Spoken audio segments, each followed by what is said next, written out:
So hey guys, in this video I've noticed some of you guys have been leaving comments about, like, I made a video talking about, microphones from the 40s and stuff having the best tonality, the best tuning even to this day.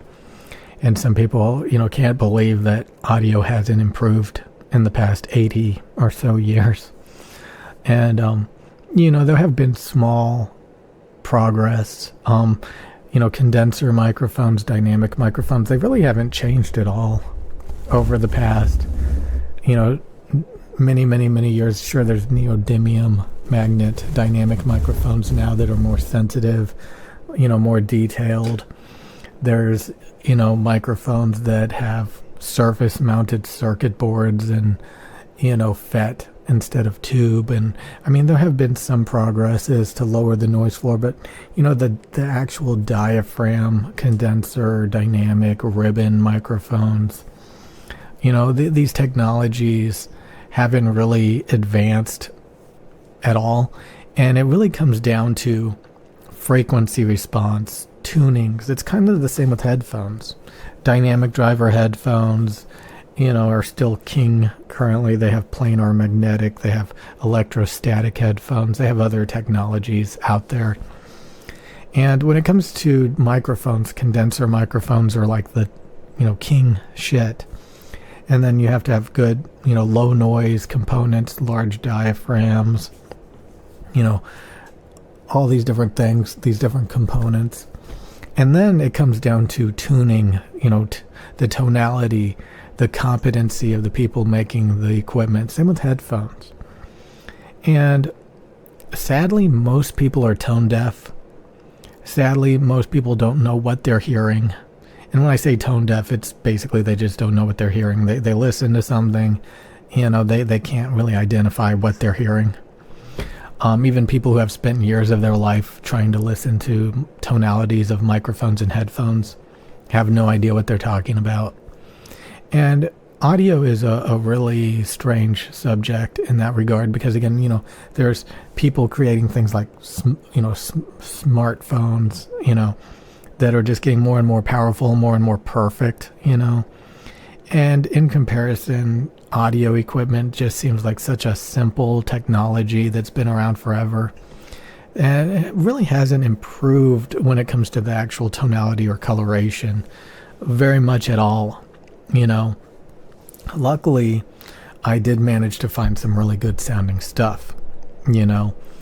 These microphones sound amazing. They're really good. So and I've always used this logic that you always have to have faith that somewhere, someplace, there are people with the same mentality as you, the same ideologies as you, that are going to produce the products that you desire, And, it's good that we have such a wide selection and variety of people that can provide, what people want.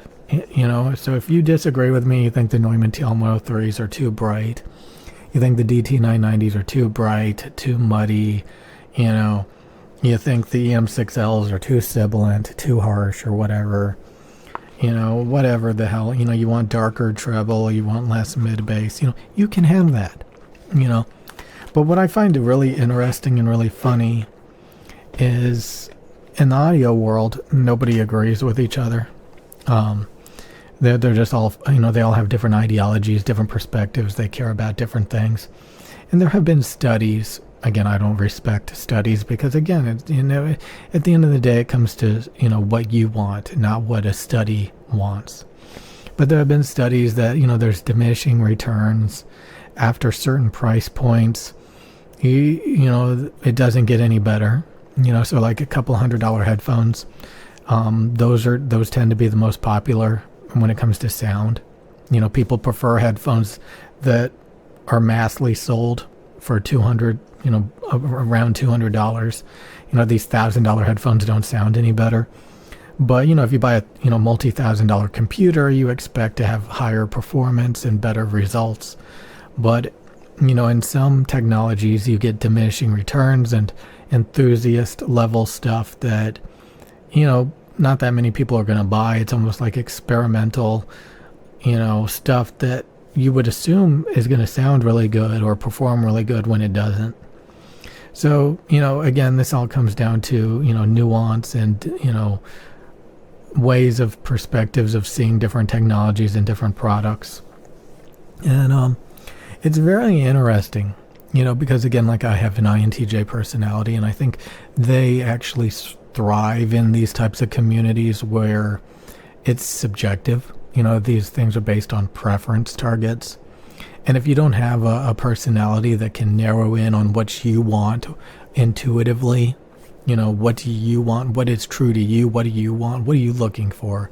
And you're just kind of mesmerized by all these different, things that are out there and, other people's opinions. You're going to get lost in the weeds and you're not going to be able to figure it out.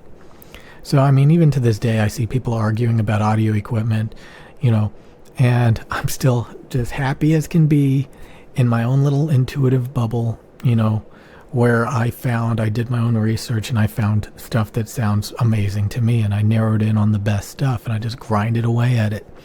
So I have so much confidence, so much happiness with my stuff, the DT990s, the Neumann TL103s, the EM6Ls, these are the top three things. The Samsung Galaxy Buds Pros, those for sure too. Samsung Galaxy Buds Pros, I can't forget those. These things are amazing. I use these every day. I use these things all the friggin' time. But I mean, this equipment was designed and made by people with the same like-mindedness as me. And when I sit in the audio community, there's so many people that disagree with me, that argue with me, but at the end of the day, I got stuff that is tuned exactly the way I want it, that performs exactly the way I want it, and I'm happy and content, I escaped the crab bucket. I don't need to listen to other people's research. I don't need to do any of that shit. All my stuff sounds the same, is tuned the same, and, it's amazing. But the main thing is, technology, audio technology, it's more about a philosophy and an ideology, a tuning preference, more than anything else. And I found that, a lot of really amazing people, a lot of amazing products agree with me. I like a lot of really mainstream popular shit. The U47, the TLM103, the Sennheiser MKH416, the Neumann TL103s, the DT990s, these are widely used, extremely popular, and I understand why, and they follow all of my rules and all of what I found to be true. So a lot of people gravitate to, particular things, the Shure SM7B, a lot of things, and I see why, I see why the masses gravitate to a lot of these things. But at the end of the day, most of these people are copying each other to play it safe, But I took the extra mile to find what I enjoy, and the confidence of it all. It's amazing. But anyway, I'll see you guys later. The main point of this video is, I people are not at the same level as me when it comes to audio. They're kind of all over the place, and I just see so many people, flailing about, having little ideas about audio, not knowing a lot of things. And, again, there's been studies that most people think most audio equipment sounds perfectly fine. A lot of people think audio quality is isolating the sound, using a dynamic microphone so you don't have all the ambient background noise, using headphones that are closed back and have ANC or whatever to isolate the sound to cancel out ambient noise around you so that you can focus on what you're listening to, even if the tonality is shit. A lot of people don't care because they're tone deaf. They don't know what they're listening to. And to them, audio quality is basically isolating the sound, getting rid of background noise so they can focus on what they're trying to listen to. And they don't actually care about tonality or audio quality in the sense of, what that actually is. But anyway, I'll see you guys later. Okay, my dudes, we're gonna have some insanely 1000% sensitivity ASMR, very aggressive, very sensitive, very detailed, very clear. Here we go, my dudes, and I am the burger.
speed stick.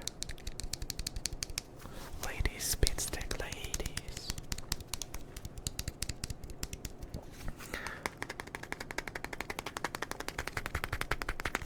Shoopa doopa. Okay, shut up. Oh, I've got tweezers.